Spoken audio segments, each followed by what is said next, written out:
sua vida mudasse do dia para a noite? E se a morte mudasse do dia para a noite? As Intermitências da Morte, José Saramago.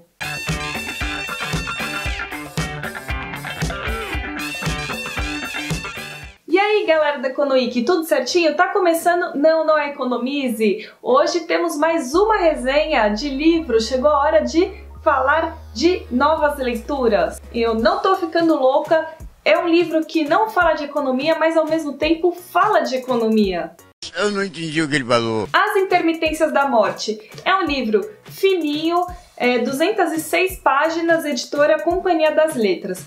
Foi escrita por José Saramago, um autor português, e dizem que para você começar a ler Saramago, que não é um autor fácil de entender, esse livro é um dos melhores para você começar. Mas o que me pegou, na verdade, óbvio, né, é uma obra do Saramago, foi a história em si. E, como sempre, acabei vendo economia nas entrelinhas. Vou começar essa resenha com uma pergunta.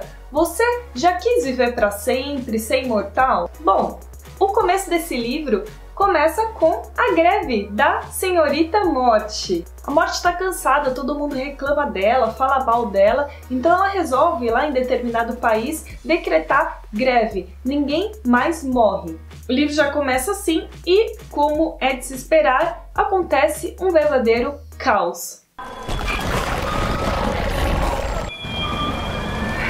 O que me chamou a atenção, a gente nunca para pensar quais seriam as consequências caso ninguém no mundo morresse. É cruel isso, eu sei, mas é a verdade. Algumas consequências que começam a aparecer. Aposentadoria, previdência social, quebra. Pertinente, né? No momento em que no Brasil discutiu-se muito a questão da previdência social. Aposentadoria privada, seguradoras também se veem em maus lençóis. Essas empresas chegam a modificar as regras de como funciona a previdência privada. A pessoa seria considerada aposentada, né, a partir de 80 anos, se teria que contribuir até 80 anos, enfim. Funerárias, falência, né? Não tem ninguém para enterrar. Então o governo decreta que agora os animais têm que ser enterrados obrigatoriamente, né? Então as funerárias vão fazer o velório de animais domésticos. Hospital abarrotado porque várias pessoas ficam naquele estado em que elas estão muito fragilizadas, mas elas não conseguem morrer. Asilos superlotados, então os asilos começam a mandar para as famílias, as pessoas, os velhinhos, né? Porque não tem condição de abrigar todo mundo. Famílias pobres não conseguem também sustentar os velhinhos. E aí, enfim, o livro vai se desenvolvendo sem um personagem principal. Na verdade, o personagem principal aqui é a Morte. E a Morte é muito engraçada. Ela, que parece ser a narradora dessa história, fala, por exemplo, que não dá pra falar exatamente que teve uma crise, né? Já que as pessoas não estão mais morrendo, né? Como é que é uma crise? Mas acontecem várias coisas, as pessoas começam a migrar para a fronteira para conseguir morrer, surge uma máfia que faz essa transição das pessoas, enfim, é um caos. Então, no fundo, o José Saramago está discutindo uma questão que é a falta da morte, mas ele aponta diversos problemas econômicos que surgem com isso. E toda a narrativa, como eu falei, é muito engraçada. Não tem um personagem principal, ela vai contando diversas histórias paralelas e em uma delas, né, os governantes estão lá conversando e tem uma frase assim que fala assim, um subalterno, né, falando com o governante. Senhor, se não voltarmos a morrer, não temos futuro. Olha que irônico isso, né? Futuro e morte, né? Engraçado. Mas tudo isso na questão da greve da morte acontece até mais ou menos a metade do livro, porque aí vem a grande surpresa. A Morte se arrepende de tirar greve. Ela entende que as pessoas desejam viver mais, né? Enfim, ou talvez saber, né, o momento da morte, mas ela percebe também que a ausência dela, né, na sociedade causa muitos problemas. Então ela muda as regras. A pessoa vai receber uma carta uma semana antes de morrer, falando, ó, se prepara aí porque a sua morte está chegando. A Morte manda uma carta para o governante vai então à TV lá no horário nobre, né, às 9 da noite, explica para a população que Essa é a nova regra a partir da meia-noite e, como é de se esperar, as pessoas ficam malucas. Quem vai ser o próximo, né? O que você faria se você soubesse a data da sua morte? E aí, de novo, né, ele vai explicando várias coisas que vão surgindo, surgem novos caos econômicos. Por exemplo, fabricante de caixão.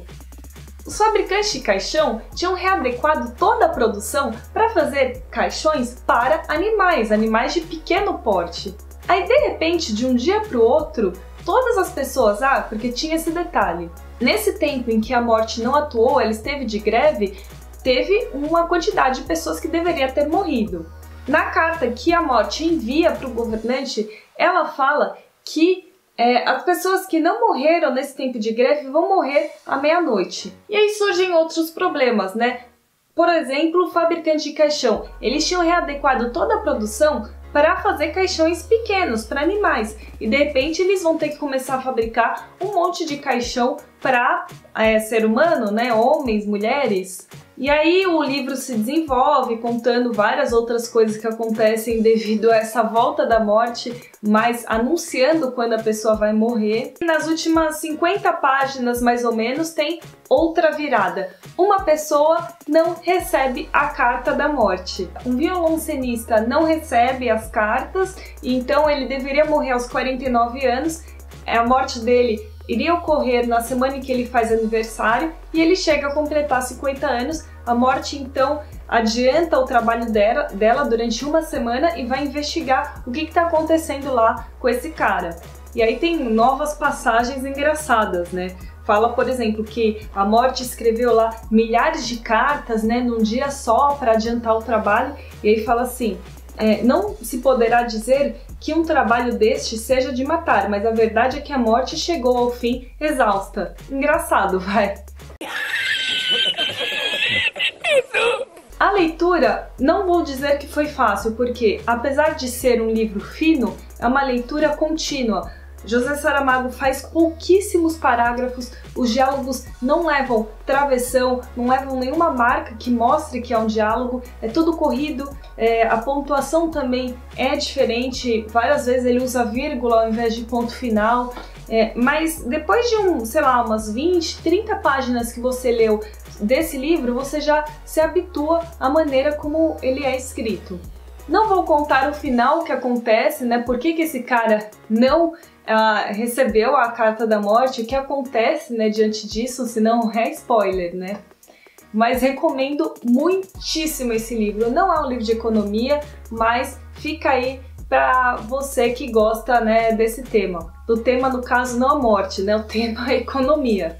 Te leva a refletir sobre diversas questões. Então, se você gostou desse vídeo, dá um like, comenta se você já leu esse livro, se você não leu, mas ficou curioso. E claro, né, compartilhe conhecimento, porque conhecimento é sempre uma saída.